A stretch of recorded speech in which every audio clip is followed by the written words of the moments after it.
ክርስቶስ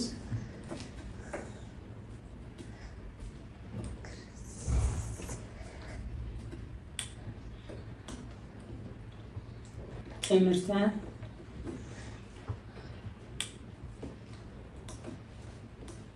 ሶሊ በጣም በመሀል እጇ መኩሳል ጀመረ ምናምን ሲቆስል በቃ ሁለታችንም እያልንላት ምናምን ያስታገስንላት ጻፍ ነው። መዝገበ ጸሎት በጽሁፍ ይሄ ነው። እንግዲህ ይሄንን መዝገበ ጸሎት ያዘጋጁት ልበ ብርሃናቶቹ ሄራን ተሾመና ሶሊያና ተሾመ ናቸው። ሄራንና ሶሊያና ይሄንን መጽሐፍ በመጻፋቸው በአፍሪካ ድንቃድንቅ ተመዝግበዋል ማለት ነው። የአባቴ መጽሐፍ አለች። ከዛ በዛው ሳይዝ ነው የፈለኩት እኔ ደግሞ በ2016 ተጻፈ፣ በ2017 ተመረቀ፣ በ2018 አፍሪካ ድንቃድንቅ ላይ በ3 አመቱ ተደረደረ መሻሻሉ።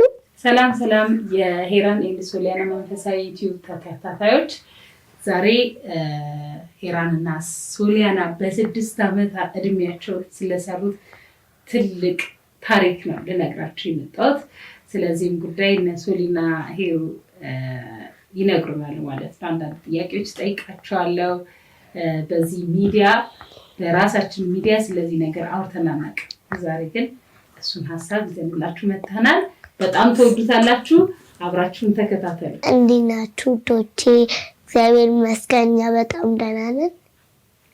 ዛሬ በ6 አመታችን ስለጻፍነው የብሬል መዝገበ ጸሎት አብረን ዲስከስ እናደርጋለን፣ እናወራለን። እናንተም ደግሞ ከወደዳችሁት ኮሜንት ላይ ደስ የሚል ነገር ሰፖርት አድርጉን። እንደተለመደው ደግሞ ከመመልከታችሁ በፊት ላይክ፣ ሼር፣ ሰብስክራይብ ማድረግ አለባችሁ። ካያችሁ በኋላ ለወዳጅ ዘመዶቻችሁ ማውቅ አለባችሁ ብላችሁ ካመናችሁ ለነሱ ሼር ማድረግ ትችላላችሁ። እንዲሁም ደግሞ ሀሳብ አስተያየቶቻችሁን ካያችሁ በኋላ ኮሜንት ላይ ጽፋላችሁ ማለት ነው። ወዳችኋለሁ። እስቲ ሶሊዬ ደግሞ ሰላም ባያቸው። ደህና ናቸው። ዛሬ የምናወራው ስለ ብሬል መጽሐፍ በ6 አመታችን ስላጻፍነው የብሬል መጽሐፍ ነው። ስለዚህ ታሪክ ደግሞ እሷ በደንብ ስላሰበችው እሷ ስለሆነች ያሰበችው ሄራን እንግዲህ በደንብ አድርጋ ታብራራልናለች። ሄራንና ሶሊያና የጻፉት በ6 አመታቸው የጻፉት መዝገበ ጸሎት ይህንን ይመስላል። ይህ መጽሐፍ መዝገበ ጸሎት በብሬል ይላል። የመስቀል ምልክት አለው። በሄራን ተሾመ እና በሶሊያና ተሾመ ተዘጋጀ ይላል። የተዘጋጀው ታህሳስ 2016 ዓ.ም ነው። ከታች በኢትዮጵያ ኦርቶዶክስ ተዋሕዶ ቤተክርስቲያን በሊቃውንት ጉባኤ ተመርምሮ እውቅና ማረጋገጫ የተሰጠው ይላል። ይህ መጽሐፍ የተጻፈው በሄራንና በሶሊያና እጅ ነው። እነዚህ ልጆች አሁን 9 አመት ሞልቷቸዋል። ከ3 አመት በፊት በ6 አመታቸው የጻፉት መጽሐፍ ነው ማለት ነው። መጽሐፉን የጻፉት በብሬል ነው። ይሄ ብሬል ነው፣ በብሬል ነው የጻፉት። ስለዚህ መጽሐፍ አንዳንድ ነጥቦች እነግራችኋለሁ። ከዚህ በፊት የብሬል መጽሐፍ አለ፣ ሌሎች መጽሐፎች አሉ። ነገር ግን መዝገበ ጸሎት በዚህ በተደራጀ ሁኔታ ተዘጋጅቶ የቀረበ የኢትዮጵያ ኦርቶዶክስ ተዋሕዶ ቤተክርስቲያን እውቅናን ያገኘ መጽሐፍ አልነበረም። ስለዚህ ሶሊያናና ሄራን የጻፉት መጽሐፍ በኢትዮጵያ ኦርቶዶክስ ተዋሕዶ ቤተክርስቲያን ታሪክ የመጀመሪያው ነው። ይሄ ልዩ ያደርገዋል መጽሐፉን። ከዚህ በላይ ደግሞ በጣም ልዩ የሚያደርገው መጽሐፉ በእነዚህ ጨቅላ ህፃናት እጅ መጽሐፉ ነው። መጽሐፉን ለመጻፍ እንዴት ታሰበ፣ እንዴት ሊሆን፣ እንዴት እውንስ ሆነ፣ አሁንስ ምን ደረጃ ላይ ነው ያለው የሚለውን ዝርዝር ደግሞ አሁን በምናደርገው ውይይት በቂ መረጃ ይኖራችኋል። በነገራችን ላይ እንኳን ደስ ያላችሁ።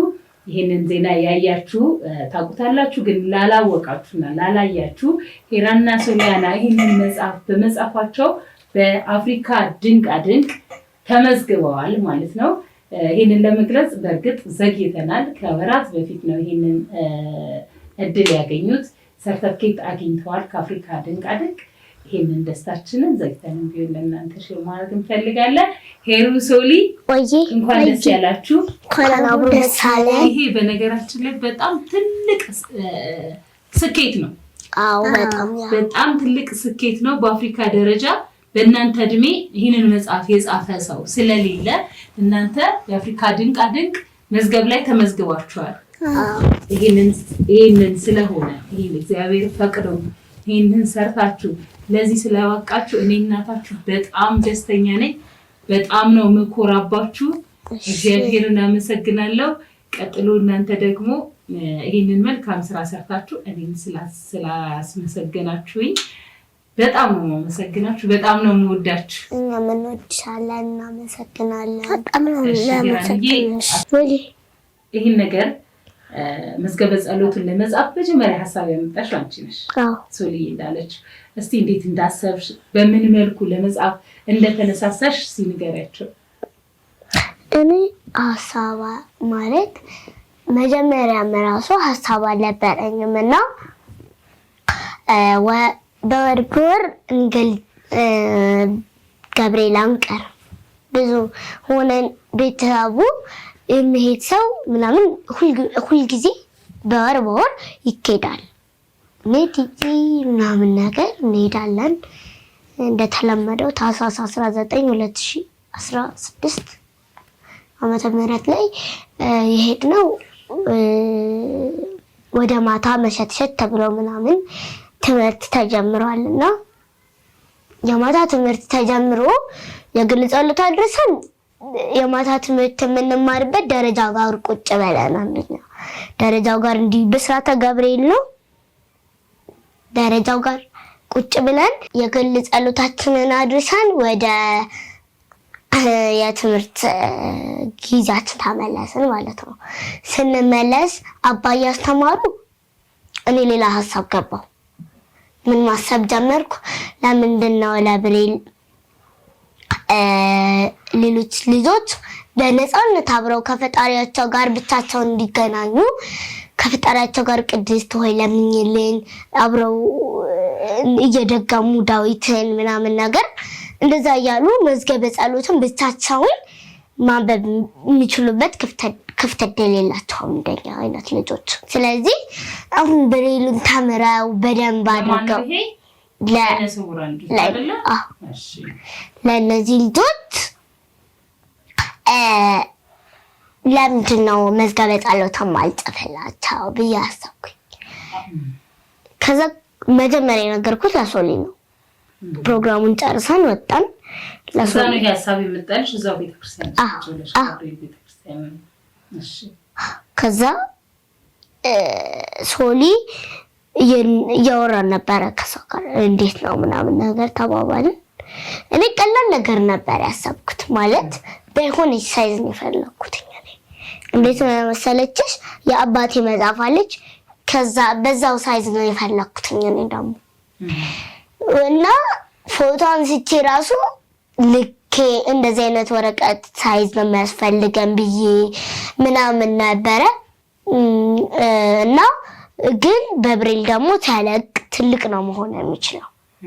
ምክንያቱም ከብሬል ጋር እና ከዋና ገጽ ጋር ከአይናማ ሰዎች ጋር ያለው የወረቀት ቀለል አንድ አይደለም። የኛም የወረቀት ታይፕ አንድ ነው፣ ሌላ ነው። የነሱ ደግሞ ሌላ ነው። እሱ ህትመቱ ጋር ስንመጣ ነው። ግን ሀሳቡን አሰብሽውና እንዴት ወደ ተግባር ሄደ? ወደ ተግባር ስንሄድ ደግሞ ለሶሊ ስነግራት ቻለች። እሺ ምን ይደረግ ነው ተባባለን። መጀመሪያ ለቲጂ መንገራት አለች። እሺ አልኳት። እኔም አላመነታሁኝም። መጣሁኝና ለአንቺ ስነግርሽ እንዴት ትንሽ ማደግ አለብሽ አለች።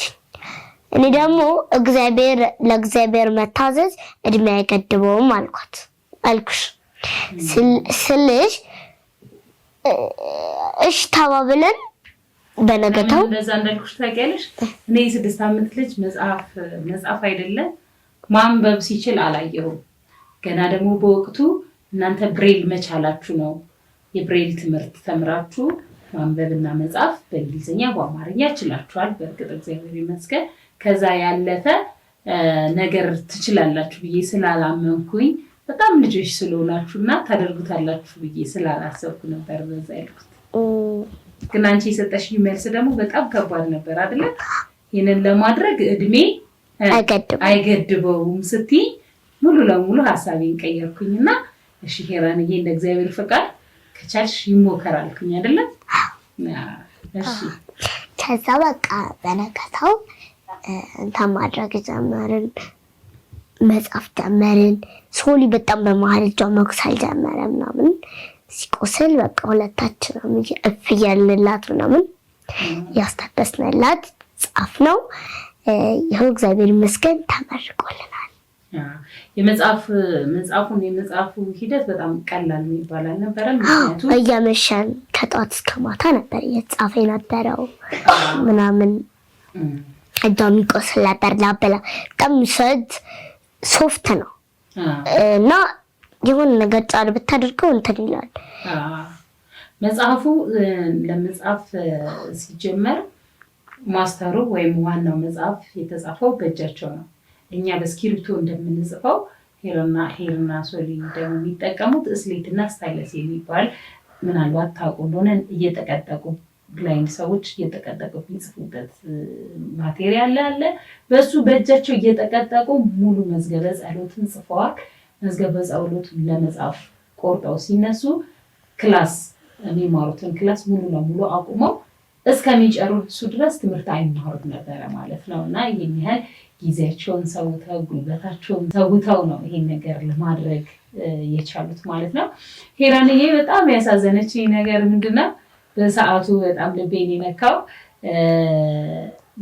መዝገበ ጸሎት የምንይዝበት የቆዳ እንትን አለ አይደለ? ምንድነው ኮርጆን የሚባለው አለ ኪስ ያላት እና በዛ የተዘጋጀች የአባታቸው ነፍሱን ይማር የእሱ መዝገበ ጸሎት ነበረች እና ያው የአይናማ ጽሑፍ ማንበብ ባይችሉም እሷን አባቷን ያገኘች ይመስላታል። ሁልጊዜ እሷን ይጠቀምባት ስለነበረ እሷን ይዛ ነበረ ቤት ውስጥ ስትዘዋወር የነበረው። ከዛ ደግሞ መዝገበ ጸሎት መጽሐፍ አስባለሁ ብላ ስትነሳ ልክ በዛ ሳይዝ መጽሐፍ ነበር የፈለገችው ያችን መጽሐፍ ማለት ነው። እና ያንን መጽሐፍ አልቻለችም። ምክንያቱም ዋናው ማስተሩ መጽሐፍ ከተጻፈ በኋላ ማባዛት አለብን። ሲባዛ በዚህ ሳይዝ ነው ሊወጣ የሚችለው፣ በትልቅ ነው ማሽኑ። ይህንን ብቻ ወረቀት ነው የሚቀርበው። ስለዚህ እኛ የለመድናት ትንሿ መዝገበ ጸሎት መሆን አልቻለችም። በዚህ በትልቁ ነው ማለት ነው መውጣት የቻለው። እግዚአብሔር ይመስገን ይሄ መጽሐፍ ለዚህ በቅቷል። ግን በመጽሐፍ ሂደት ውስጥ የገጠመን ትልቁ ቻሌንጅ ምንድን ነው? እነ ሄሩ የፈለጉት ሳይዝ ስለማይመጣ እኔ ደግሞ እነሱ ያሉትን ነገር ለማሟላት ያህል ወረቀቶቹን የብሬል ወረቀቶቹን በከተር እንደዚህ የቆረጥኩ በሳይዛቸው ሰጣቸዋለሁ። እነሱ በዛ እያስገቡ ይጽፋሉ። ድጋሚ ያንን ደግሞ እኔ ኮምፓይል አደርጋለሁ። የቻልኩትን ነገር ሁሉ ረድቻቸዋለሁ። በመሀል ግን በጣም የገጠመን ቻሌንጅ ሄራን እንዳለችው የሶሊ እጅ በጣም ሶፍት ነበርና ትንሽ እንደጻፈች ይላጣል እጇ። ከዛ ታቆማለች። ሄራን ትንሽ ጠንከር ይላል እጇ፣ ረጅም ሰዓት ትጽፋለች። ሄራን የጻፈችውን ደግሞ ሶሊ ኤዲት ታደርግላታለች የቃላት ግድፈት እንዳለና እንደሌለ በዛ መልኩ አድርገው እነዚህ ጎበዝ ጠንካራ ልጆች ይህንን የመሰለ መጽሐፍ አበርክተውልናል ማለት ነው። ይሄ እንደ ቀላል የሚታይ ነገር አይደለም። ምክንያቱም ለቤተ ክርስቲያኒቷ አዲስ ነገር ነው፣ ከዚህ በፊት ያልነበረ ነገር በመሆኑ። ሁለተኛ ሄራን እንዳለችው ሁልጊዜም ማናችንም ቢሆን ጸሎት ስናደርግ የግል ጸሎት ስናደርግ ብቻችንን ነው መሆን የምንፈልገው። ስለዚህ መዝገበ ጸሎትን በራሳቸው ማንበብ የማይችሉ ሰዎች ምንድነው ሊሆን የሚችለው? አይናማ ሰዎች ያነቡላቸዋል። ያ ደግሞ ሙሉ ለሙሉ ትኩረታቸውን ወደ አምላካቸው አድርገው ወደ ጸሎታቸው አድርገው ስብስብ አድርገው ለመጸሎት እንደማይችሉ ይህንን እንኳን እኔ አስተውየው የማላውቀውን ነገር ነው እነዚህ ልጆች ያስተዋሉት። እና ይህንን መዝገበ ጸሎት ያገኙ ማናቸውም አይነ ስውራን ሰዎች በግል ጸሎት በማንኛውም ሰዓት የግል ጸሎታቸውን በግላቸው ማካሄድ ይችላሉ። ይሄ በጣም ትልቅ ነገር ነው ማለት ነው። ከዚህ ውጪ ይሄን መዝገበ ጸሎት ወደ ገበያ ወይም ደግሞ ወደ ተጠቃሚ ከመድረሱ በፊት ያደረግነው ነገር ምንድነው? መዝገበ ጸሎቱ ተጽፎ እንዳለቀ እንደ መንፈሳዊ መጽሐፍነቱ እኔ ማንም እጅ ጋር እንዲደርስ አላደረኩም፣ ወደ ህትመትም አልሄድኩም። ያደረኩት ነገር ምንድነው? ዋናው ማስተሩን ይዤ ወደ ቤተክርስቲያን የኢትዮጵያ ኦርቶዶክስ ተዋሕዶ ቤተክርስቲያን ሊቃውንት ጉባኤ የሚባል አለ። ይሄ አዳዲስ ህትመቶች፣ መዝሙሮች፣ መጽሐፎች ሲመጡ በሊቃውንት ጉባኤ ተመርምሮ ነው የሚያልፈው እና የእነሱ ግን መጽሐፍ እንደ መንፈሳዊ መጽሐፍነቱ እዛ መመርመር አለበት ብዬ ሙሉውን ሄጄ ታየ፣ ተመረመረ። በትልልቅ አይነ ስውራን የቤተክርስቲያን አባቶች ተመርምሮ ጥራቱ ታይቶ ብቁ ነው፣ ምንም ግድፈት የለበትም፣ ለጥቅም መዋል ይቻላል ባሉ ሰዓት ወደ ህትመት መጣን ማለት ነው። በዚህ መልኩ አሳትመንና አዘጋጅተን ለተጠቃሚ ልክ ታትሞ እንደመጣ ደግሞ እንዴት ደስ እንዳለኝ በጣም ስነካው ደስ የሚል ተናረገኝ። ማስተሩ መጀመሪያ ጸፈን እንደዚህ በጣረጃ ተጠርዞ ኮምፓይል ተደርጎ እንትን ይለ አለ አይደለ? እሱን ምናምን ሲመጣ ደስ አለኝ። ብዙ ፔጅ ነው፣ ወደ 126 ምናምን ፔጅ የሚጠጋው ማስተሩ በእንደዛ ፔጅ ነው። ይሄኛው ደግሞ ያው ትልቁ 72 ነው። አስቡት፣ በመካከላቸው በጣም ትልቅ ዲፍረንት ነው ያለው። ያኛው ትንሽ ህትመቱ እንደዚህ ቻራት ማዘናት ትንሽዬ ናት። ወረቀቱ ሳይዝ ትንሽ። እኔ በአባቴ እንትን ማድረግ ነበር የፈለኩት። በጣም ነበር የምወደው ሰው መጽሐፍ አሁን ራሱ አለ እና በዛ ሳይዝ ነበር ማድረግ የፈለኩት እና በማስተሩን በዛ ያደረግነው እና ያ በዚህ ትልቁና ይሄ ትልቁና ያቺ ማስተሯ አንድ አይነት አይደሉም። ይሄኛው እንደዚህ 4 ማዕዘን ነገር ነው ማስተሩን ደግሞ እናሳያችኋለን። መጽሐፉን ወደ ህትመት ደግሞ ስንገባ ህትመት ላይ የነበረው ችግር ምንድነው? የወረቀት ህትመት ዳይናሞች መጽሐፍ የምናደርግበት የተለየ ነው። ይሄ ኢምቡሰር የሚባል የተለየ ማሽን ነው። በጣም ውድ ነው። ወረቀት ማግኘት በጣም ውድ ነው። የማሽን ህትመቱ በጣም ውድ ነው። ከዛ ውጭ ደግሞ በጣም ቻሌንጅ ያደረገን ምንድነው? ማሽኑ በተለያየ ቦታ የቃላት ግድፈት ይኖረዋል ተፈጥሮ። ከዛ ስለዚህ ሁሉም እያንዳንዱ ታትሞ የሚወጣ መጽሐፍ እያንዳንዱ ፔጅ እየተነቀሰ ለኤዲተር ተሰጥቶ ኤዲት ይደረጋል። የተገኘው ግድፈት ካለ ያወጡ ድጋሚ አሁንም ሌላ ፔጅ ላይ ካለ እንደዚህ ነው እና እኛ ግን የኛ የአይናሞች ምንድነው የሚሆነው? ሶፍት ኮፒውን ላይ አንድ ኤዲት ካደረገው ከዛ በኋላ ማባዛት ነው። ይሄ ግን ከዛ የተለየ ነው እና ትንሽ አድካሚ ነው፣ በጣም አድካሚ ነው። ትንሽም ደግሞ ወጪ አለው ይህን ነገር አሳትሞ እንትን ለማለት። ግን ያም ሆኖ እኛ የምንችለውን ያህል ኮፒ አሳትመን በነ ሄራን እድሜ ላሉ ታዳጊ አይነ ስውራን ልጆች አደርሰናል። ምክንያቱም በጣም ዋና አላማዋ በጣም የገዛኝ ትልቁ አላማዋ የነበረው ሄራን ከጻፍን በኋላ ለራሳችን እንጻፍ አልነበረም መነሻቸው የነበረው። እንደኛ የመሰሉ ልጆች እንዴት ነው የሚጸልዩት? ስለዚህ ለነሱ እንጻፍ ነው እና ይሄንን አላማዋን ለማሳካት የቻልነውን ያህል ኮፒ አሳትመንና አባስተን ለነሄሩ ጓደኞች ሄሩን ነሱሊን ለሚያክሉ ታዳጊ ህፃናት በነፃ አስረክበናል ማለት ነው። ከዛ ውጪም ደግሞ ትልልቅ አባቶች አይነ ስውራን አባቶችም እንደዚህ በነፃ አስረክበናል። የቻልነውን ያህል ይህንን መጽሐፍ ወደ ጥቅም ለማዋል ወይም ደግሞ ወደ ገበያ ከመምጣቱ በፊት ደግሞ ትልቅ ምርቃት አዘጋጅተን ነበር አይደለ? ታህሳስ ነው። ታህሳስ 27 2018 ዓመተ ምህረት 2017 በአመት ለሚቀጥለው ከዚህ ዓመት በፊት አይደል? በ2016 ታተመ። የተመረቀው 2017 ነው። ምክንያቱም ተጽፎ ረጅም ጊዜ ብዙም አልወሰደም። ለሌላ ለሶሊ ረጅም ጊዜ ብዙም አልወሰደም። አንድ ወር። ምርቃቱ ለምን ረዘመ? ምርቃቱ ከህትመቱ ጋር ህትመቱ ደግሞ እንዳለችው ኢምቦሰር የሚባለው ማሽን በአንዳንድ በአዲስ አበባ ውስጥ የሚገኘው ውስን በጣም 1 2 3 4 ቦታ የሚገኘው እና በዛ ምክንያት እሱን መፈለግ አለበት ኤዲት መደረግ አለበት መጽሐፍ በደም በመሀልኛም ፕሮግራም ነበር አይደል የህክምና ፕሮግራም ነበር በመሀልም ህክምና ፕሮግራም መጥቶ ብቻ በአመቱ ምርቃት ተደርጎ ነበር ምርቃት ዝታው እንዴት ነበር በጣም ነበር ደስ ይላል ደስ ብለኛ ነበር ሙሽራ መስላችሁ ነበር አው ካባ ለብሰን ነበር ደስ የሚል ቫይብ ነበር በጣም ነበር ደስ የሚለው እኔ ደግሞ ከምን እንደወደድኩኝ ተቀልሽ ፕሮግራሙን አንቺ ተዘጋጅተሽ ብዙ ሰው ሲመጣ ያለው ቫይብ በጣም ነው ደስ የሚልሽ በጣም ብዙ ሰው ነበር አዎ በጣም ብዙ ሰው የዘመረ የኬጂ መምህራኖቻችን ነበሩ ብዙ ሰው ነበረ በጣም ነበር ደስ እኔ በጣም ነበር ደነቀኝ ማለት አናዳለ በቃ አሁን እነዛው ለሰዓት ታስቢው እንደዚህ ፈጠራል እንደዚህ ብዙ ሰው መጥቶ እንደዛ ብለሽ ዝማሬ ሊዘመር ይችላል እሱ የማይታለፍ ነገር ነው ግን ምንድነው እነዚህ ታላላቅ ዘማሪያን እና ቀሲስ ምንዳይ እንደሚመጡ ምናምን ራሱ እኔም ያወቅኩት ፕሮግራሙ ሰዓት ላይ ነው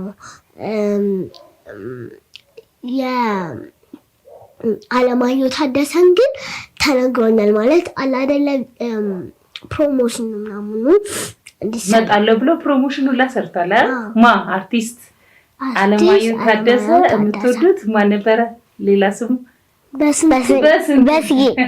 በስጌ መጥቶ ነበረ እሰይ በቃ ካነሳችሁት ላይ ጋር ማን እንደመጣ እናስታውስ አይደል በጣም ቆንጆ ድግስ ነበር የተደገሰው ፕሮግራማቸው የተካሄደው በ4 ኪሎ መንፈሳዊ ዩኒቨርሲቲ ነው አይደል 4 ኪሎ መንፈሳዊ ዩኒቨርሲቲ ትልቁ አዳራሽ ነበር ካቴድራል አዘጋጆቹን ታስታውሷቸዋላችሁ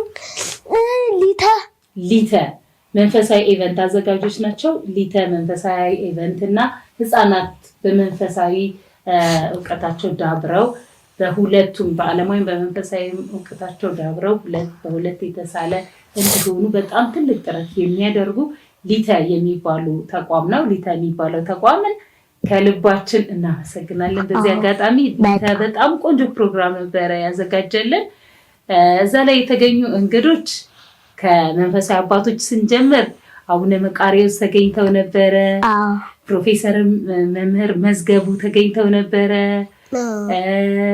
መምህር ህሩይ ነበር አይደለ ሌሎች ትልልቅ መንፈሳዊ አባቶች ነበሩ ከዘማሪያን ደግሞ እንደ ቀሲስ ምንዳይ ነበሩ እነ ቴዎድሮስ ነበሩ እነ ዘማሪት ህይወት ነበሩ እንደ አንድ ሰው ረሳሽ ዘማሪ ፍሬዘር መኮማታሌ ነበር በጣም ደማቅ ነበር እኔ በጣም ደስተኛ ነበርኩኝ ያኔ ከዛ ደግሞ ከአርቲስቶች ነበሩ አለማየሁ ገላጋይ አለማየሁ ታደሰ ሌላስ ማን ናቸው አያልነ ሙላት ነበሩ ዩቲዩበሮች ነበሩ ቲክቶከሮች ነበሩ በጣም ቤተ ዘመድ ነበረ በጣም ብዙ የሚወዷቸው ሰዎች ነበሩ አይደለ ድንገተኛ ሰርፕራይዝ ደግሞ ማን ነበረች የመጣችው ቲክቶከሯ ሮማን ቲክቶከሯ ሁላ ነበረች አይደለ ሰው ነበረች በጣም ብዙ ሰው ተገኝቶ ነበር በዝማሬ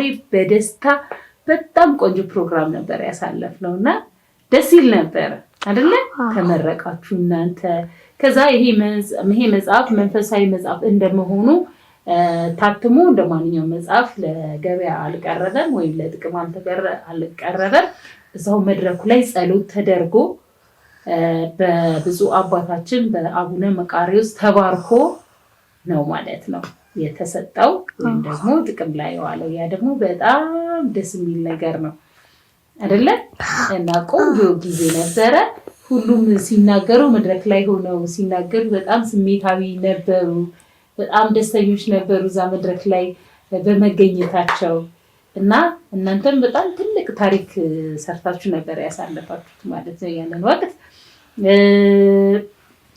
በ2016 ተጻፈ በ2017 ተመረቀ በ2018 አፍሪካ ድንቃድንቅ ላይ በ3 አመቱ ተደረደረ ወይ መሻሻሉ በጣም ድንቃድንቅ ላይ ተመዝግቦ ለእናንተ ትልቅ የክብር ሰርተፍኬት ተሰጣችሁ ማለት ነው።